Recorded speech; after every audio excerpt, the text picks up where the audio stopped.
आज हम एक ट्रेडर की ऐसी गलतियों के बारे में बात करने वाले हैं जो हर एक ट्रेडर मोस्टली करता है। जिसमें से पहली गलती है वह है अपना रिस्क को मैनेज नहीं करता, यानी नो रिस्क मैनेजमेंट। दोस्तों, जब तक आप इसको मैनेज करके नहीं चलेंगे, किसको, अपने रिस्क को, तब तक आपको सक्सेस होने की संभावनाएं कम हो जाती है। क्यों? क्योंकि आप पहले रिवार्ड को देखकर चलते हैं, आप अपने रिस्क को देखकर नहीं चलते।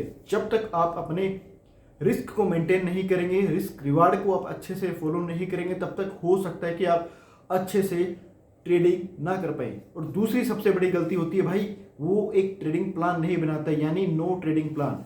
दोस्तों, यहाँ सबसे बड़ी गलती होती है। देखिए, हम कहीं पे भी जाते हैं, जैसे हम किसी शादी में जा रही हैं, तो हम पहले से शॉपिंग की लिस्ट बनानी शुरू कर देते हैं। अभी हाँ, मैं ये पहनूंगा, मैं ये जूते लेके आऊंगा, मैं ये करूंगा, मैं वो करूंगा। तो भाई, ट्रेडिंग करने से पहले भी हमें एक प्लान बनाना पड़ेगा कि भी हम ये करेंगे, हम वो करेंगे, हम ऐसा करेंगे, हम वैसा करेंगे, ये स्टॉक लेंगे, ये स्टॉक को बाय करेंगे, इस स्टॉक को सेल करेंगे, ये स्टॉक का रेजिस्टेंस पे है, ये सब कुछ है। तो ये किसके अंदर आता है? ये आपका एक ट्रेडिंग प्लान के अंदर आता है। जब तक आप अपना ट्रेडिंग को प्लान नहीं करेंगे, तब तक हो सकता है आप ट्रेड बनने में टाइम लग जाए। ऐसा नहीं बनेंगे, लेकिन देखो, यह एक नींव होती है, यह फाउंडेशन होती है। जब तक आप अपनी नींव के ऊपर काम नहीं करेंगे तो बिल्डिंग लंबे समय तक नहीं टिकेगी सर। तो भाई, जब भी ट्रेड करें तो आप पर एक प्लान बनाइए। तो तीसरी जो एक ट्रेडिंगर की गलती होती है ना, वो बहुत बड़ी गलती होती है। वह एक ट्रेडर को ट्रेडर बनने में बहुत ज़्यादा टाइम लगवा देती है और उसको बहुत सारा नुकसान देती है। वो है ओवर ट्रेडिंग। जी हाँ, जब तक आप ओवर ट्रेडिंग नाम की चिड़िया को बंद नहीं कर देते, तो भाई आप ट्रेडर बनने के लायक ही नहीं है। क्योंकि बहुत सारे ट्रेडर क्या करते हैं, वो रिवेंज ट्रेडिंग करते हैं मार्केट के साथ रिवेंज नहीं लेने का। आपको आपका सेटअप फॉलो करके ट्रेड करिए। ओवर ट्रेडिंग करना बहुत ही हानिकारक होता है। जैसे हम क्या करते हैं, हमारे को थोड़ा सा नुकसान हो गया, उस नुकसान को कवर करने के लिए हम पहली ट्रेड डालेंगे, उसमें थोड़ा नुकसान होगा, फिर दूसरी और डालेंगे, उसमें थोड़ा सा प्रॉफिट हो गया।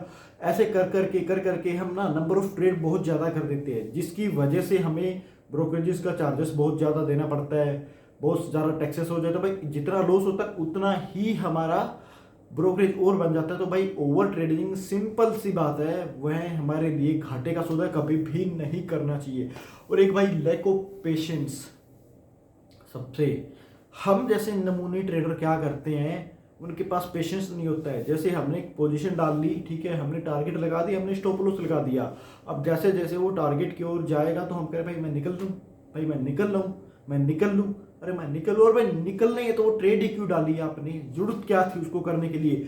आपको तब तक पेशेंस रखना है जब तक या तो आपका स्टॉप लॉस हिट नहीं होता, या फिर आपका टारगेट हिट नहीं होता, या फिर आपने जो डिजायर किया है उतना प्रॉफिट आपको नहीं मिलता। तब तक बैठे रहे।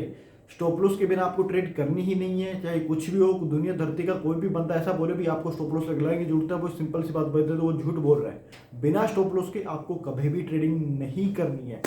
एक पांचवा पॉइंट है भाई, सबसे खतरनाक पॉइंट है इमोशनली ट्रेडिंग। सबसे खतरनाक पॉइंट है इमोशनली ट्रेडिंग।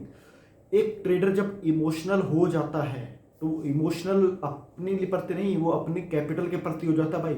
जिस टाइम वो इमोशनल हो गया भाई, उसकी कैपिटल पे डेंट लगना शुरू हो जाएगा। सिंपल सी बात है। इमोशन क्या करते हैं भाई, थोड़ा सा नुकसान हो गया उसके बाद हमें इमोशन आने शुरू होते हैं। भाई मैं तो इसको कवर कर सकता हूँ, मैं तो कवर कर लूंगा। वो कवर करने के चक्कर हम इमोशनली जब मार्केट के साथ प्ले करना शुरू कर देते हैं ना, तो हमारे जो हमारा प्रॉफिट ऐसे जा रहा था ना, वो ऐसे आएगा फिर अचानक से सीधा, बहुत गंदा प्रॉफिट हमारा नीचे गिरेगा। तो कभी भी आपको इमोशनली ट्रेडिंग नहीं करनी। जब इमोशनली ट्रेडिंग करेंगे तो हो सकता है जो पॉइंट नंबर 3 पे हमने बात की थी ओवर ट्रेडिंग की, वो होगी सर। उसके बाद आपको पता ही है मार्केट के अंदर क्या होता है। बाकी आपको ये वीडियो अच्छी लगी तो भाई चैनल को सब्सक्राइब कर दीजिए, इंस्टाग्राम पे हमें फॉलो कर लीजिए, लाइक तो दोनों पे कर दीजिएगा। और थैंक्स फॉर वॉचिंग।